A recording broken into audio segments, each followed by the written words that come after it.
Okay, so we'll solve this question. Equation of motion of particle moving in a straight line is given by, so S is equal to 18t plus 3t square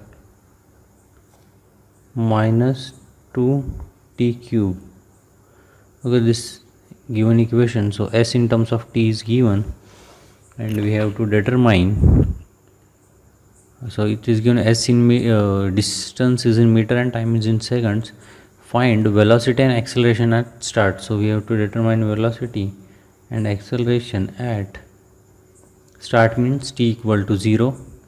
Then second, time when the particle reaches its maximum velocity, and third is the maximum velocity of particle. So that we have to determine. So first, so velocity and acceleration at time equal to 0. So first we have to determine the velocity and acceleration, the equation of velocity and acceleration. So simple by definition, so that ds by dt. So differentiating equation number 1 with respect to time, so that will be, okay, d by dt of this. So I am directly writing that, so 18 plus 60 minus 6t square. Okay, all of you know d by dx of x to the power n, so that will be n x to the power n minus 1. So in derivative of t will be 1, derivative of t square will be 2t, so 2 into 3, so 60, and here t cube, so that will be 2t square, so that will be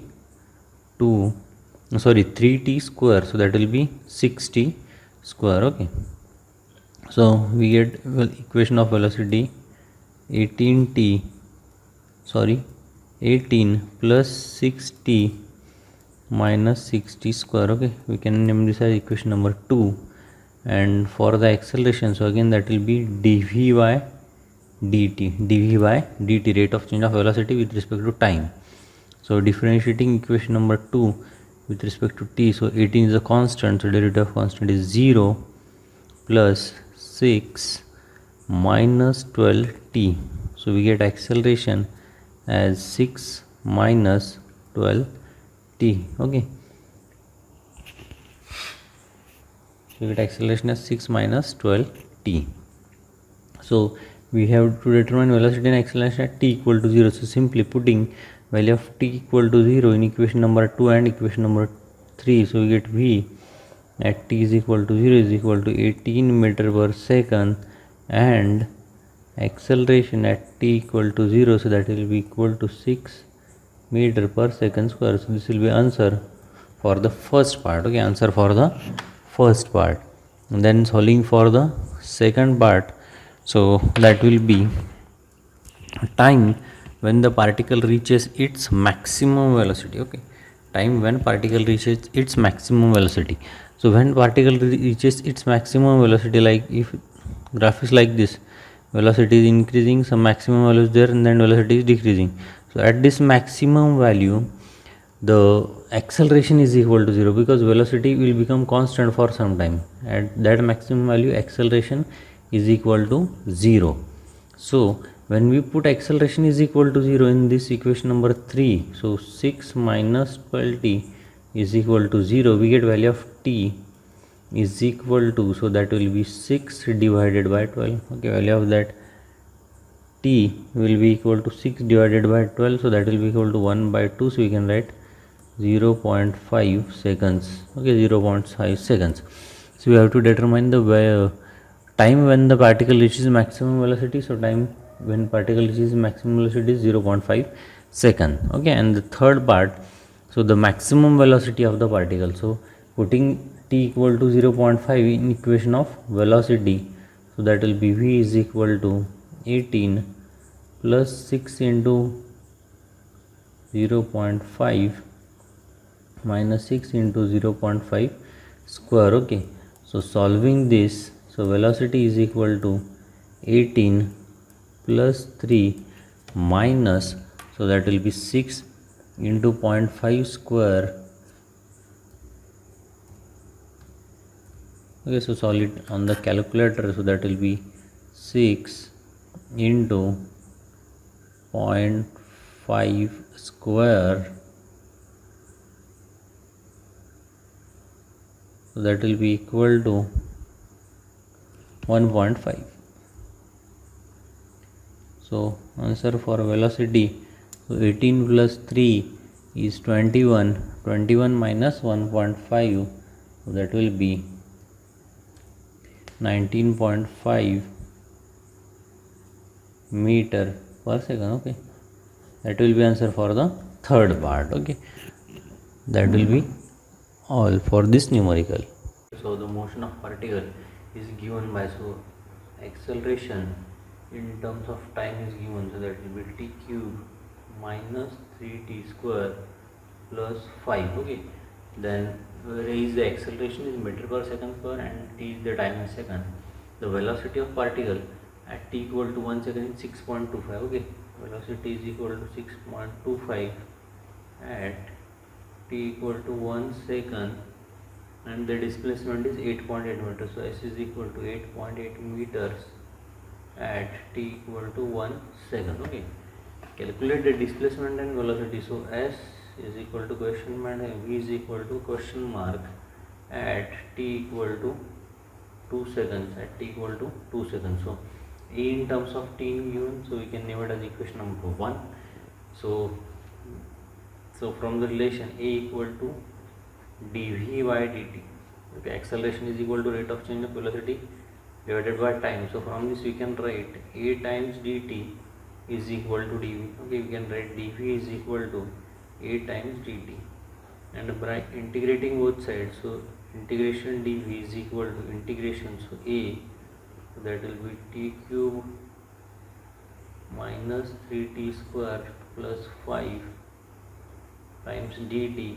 So solving this, so integration of dv will be equal to v, so t cube, so that will be integration of t cube, so that will be t to the power 4 by 4 minus integration of t square, so that will be 3t cube by 3 plus, so 5 dt, so that will be 5t, and plus we can say c1, so that will be constant of integration. And to determine this constant, this boundary condition is given when velocity is equal to 6.25, time at 1 second. So putting that value here, so 6.25 is equal to 1 by 4 minus 1 plus 5 plus c1. okay, so solving this equation, we will get value of c1 as 2. okay, value of c1 as 2. So putting this value here, so we get equation for velocity is equal to t to the power 4 by 4 minus t cube plus 5t plus 2. we can name this as equation number 2. So that will be velocity in terms of t. okay, then we have also to determine the displacement. So again, from the definition of velocity, so that will be ds by dt, or we can write v into dt is equal to ds. okay, v into dt is equal to ds, and for this we can write like ds is equal to v dt.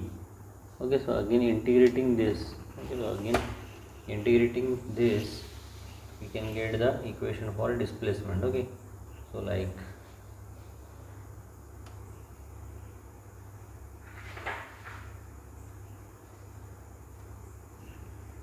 integration ds is equal to integration v dt, so that will be t to the power 4 by 4 minus t cube plus 5t plus 2. so integration of ds will be equal to s, and integration of t to the power 4 will be equal to t to the power 5 by 5, so that will be t to the power 5 divided by 5 into 4 minus t to the power 4 by 4 plus 5t square by 2 plus 2t plus c2. again the constant of integration c2. so determine this value.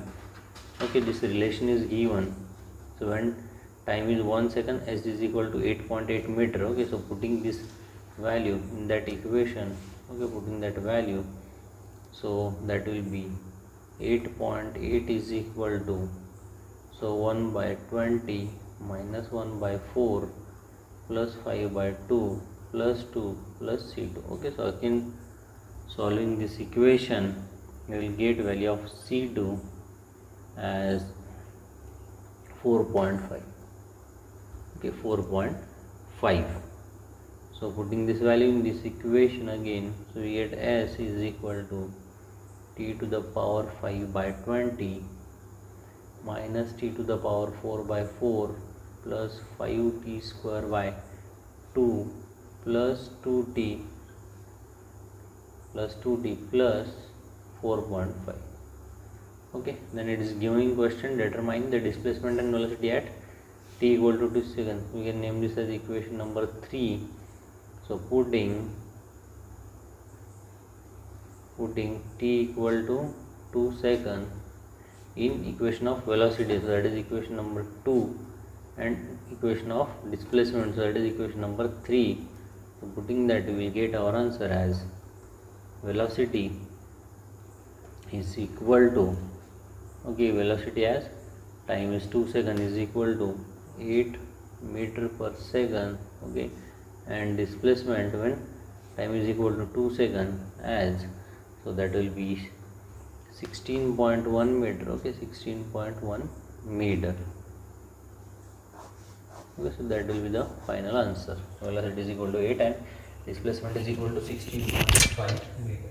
Okay, so we will solve this numerical. Pulley starting from rest is given an acceleration of 0.5 radian per second square.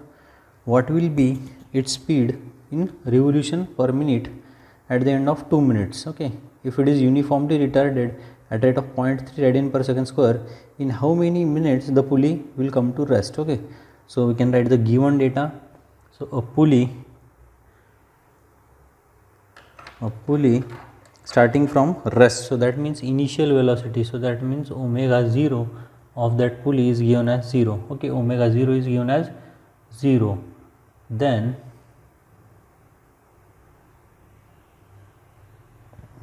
second, it's given an acceleration. Okay, so value of alpha is given, so alpha is equal to 0.5 radian per second square. Okay, 0.5 radian per second square. And what will be its speed in revolutions per minute at end of 2 minutes? So time is given 2 minutes, that means 60 into 2, so that will be 120 seconds, and we have to determine speed, so we have to determine the omega at t equal to 120 seconds. Okay, and that should be in rpm, okay, revolution per minute.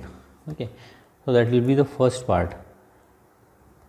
Okay, so solving this, so using the equation omega is equal to omega 0 plus alpha into t. Okay, omega equal to omega 0 plus alpha into t, so that will be equal to, so you can name this as t1 because it is the first part. Okay, it is the first part. So solving this, so final velocity, so initial velocity is 0 plus 0.5, that is value of alpha, into 120, so we get 60 radian per second. Okay, and to convert this into revolution per minute, okay, to convert it into rpm, so 60 divided by 2 pi, okay, divided by 2 pi, so that will be 9.55 revolution per second, or again if we multiply it by 60, so that will be equal to 573